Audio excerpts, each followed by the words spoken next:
May the words of my mouth and the meditation of all our hearts be acceptable in your sight, O God, our strength and our hope. Amen. I wrote a blog this week which began suggesting that the obvious question people always ask themselves after they hear this story, whether you've heard it 1,000 times, and we tell it a lot, or just for the first time, the first question you think is, am I Martha or Mary? Like, which one am I? I think that might be the first question, but it's not your first thought. You know it isn't, because we've all had the experience. I bet for a lot of people, your first thought is, Martha's right. Why isn't Mary helping her? I mean, I've been there. I've been doing stuff where I've been doing all the stuff and somebody else has been just sitting doing nothing. Or doing something else that's far more enjoyable than the stuff that I have to do. And I end up doing it by myself. We've all had that experience, I'm sure. And we can be kind of cranky about it. And why wouldn't you be? Particularly in a story where hospitality is expected. In fact, it's not just expected. You not only know you should offer it, you want to offer it, and you want to offer the best that you can. And Martha's doing that.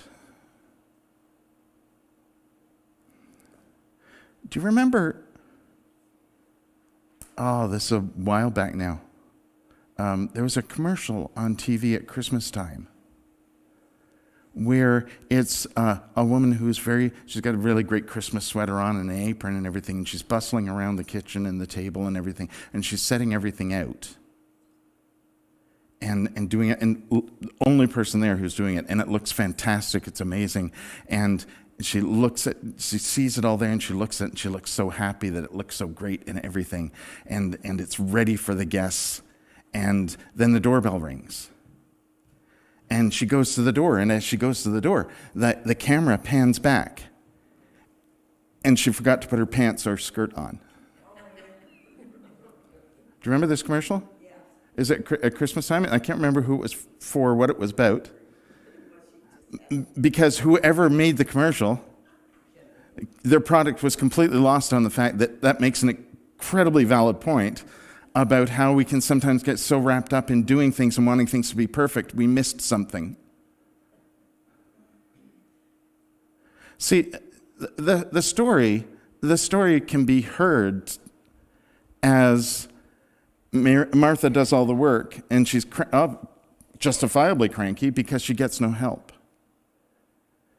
It could be heard as Martha needs to chill because Mary has taken the opportunity to hear the words of Jesus, and who wouldn't? Who amongst us would not take the opportunity to hear the words of Jesus? And that's an either or right there, isn't it? And we can very quickly go, not only which one of those is right, but which one of those is me. And if you are Martha, you are not happy with this story because it does not turn out the way you think it should.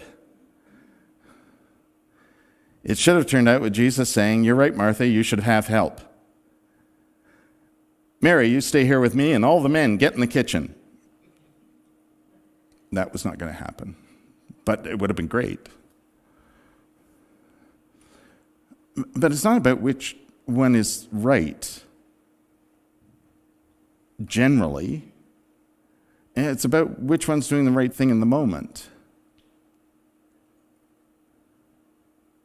Because it's the moment that Jesus is talking about.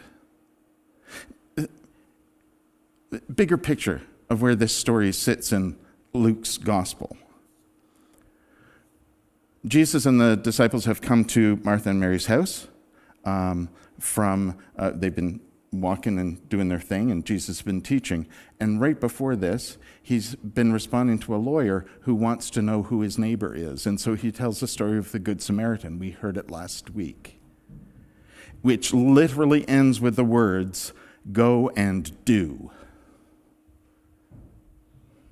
The story is about how important it is to care for others, to care for the stranger, and to know who that is. Because it's everybody. Look at last week's video. But the thing is, it's about what you do and living out love. And then we get this story where there seems to be those who have action and those who sit and listen and learn. And then from here, we'll go on. Jesus will continue teaching, and someone will say, "Teach us how to pray, Jesus." And we get Luke's shortened account of the Lord's Prayer. Do, listen, pray. I'm not suggesting that's the right order, because I don't think there's an order. I think you need what you need in the moment. And in this moment, Mary needs to learn things. She has questions. She sits at Jesus' feet, which is a posture of someone who learns in those days. I feel like I should stand up there now so that you're all at my feet, just to make that. But that was the posture of one. But it was not an appropriate posture for a woman in those days either. So we got questions about that. Questions about how Mary so much wanted to be near Jesus and wanted to learn from Jesus that she was willing to put herself in a position where she could be criticized at the very least, if not more. That's how much she wanted to learn. Martha so much wanted to care for her guests, she stayed in the kitchen. Although one might also then wonder whether or not Martha could still hear what was going on. It was more a question of, was she paying attention? Was she multitasking? But in that moment, Martha needed to be the person who offered hospitality. Mary needed to be the person who learned.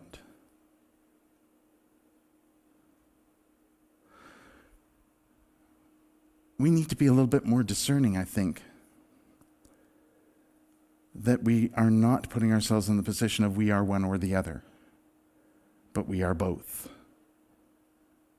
All of those three things. There is time to do, there is time to learn, there is and listen, there is time for prayer. All of those things need to work together. It's putting our faith in action. We can say that all we want, but if we haven't spent time wondering about our faith, how are we putting our faith in action? We're actually just doing stuff, aren't we? And we connect to that in prayer, in the conversations we have with God, whether we are asking or giving or just talking to God.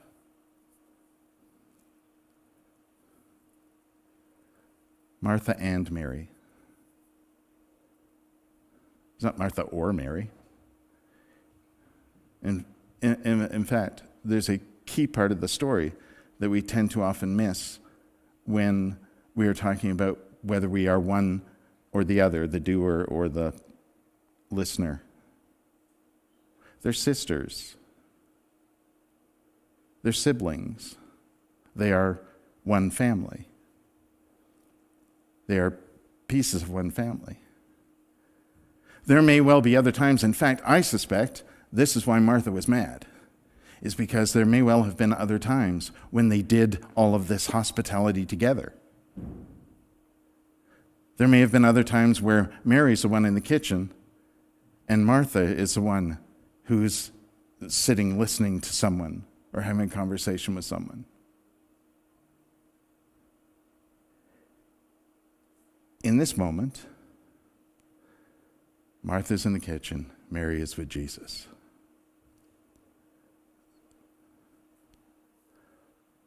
But they're still both with Jesus. In order to put our faith into action, we need to spend some time with it, which is why we gather as a faith community. It's also why it's important to find time, even just a few moments of our own time, to just sit and wonder and think about God and the world around us, and time for rest. Remember, that's what Sabbath is, right? Sabbath isn't just a day off. It's not a day to do nothing. It's a time to set yourself apart from those regular things that you do in order that you may focus more readily on your relationship with God, however you know God in the world. It's rest and wonder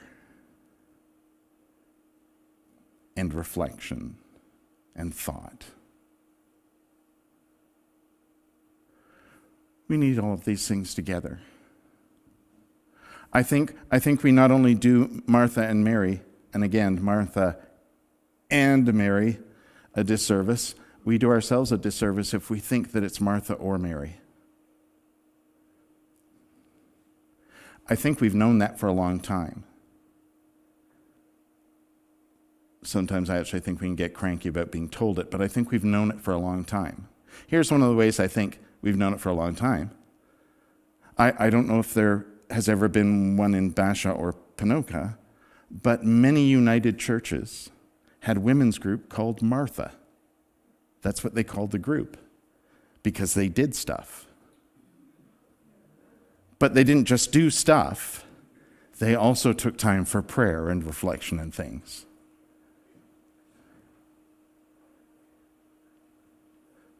We already know. It's just that sometimes our experiences in life get in the way, don't they? We've all had the experience of, no one's helping me do this, I have to do it by myself. Well, we watch other people just sit and do nothing.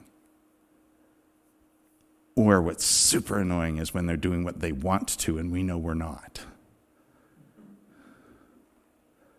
Because that's where we go. But what if we didn't? What if we just started to think more about, where am I in this moment? Is this a time for action? Is this a time for wonder? Is it a time for prayer? So that I can then wonder and have action. We need those things to work together. That's wholeness.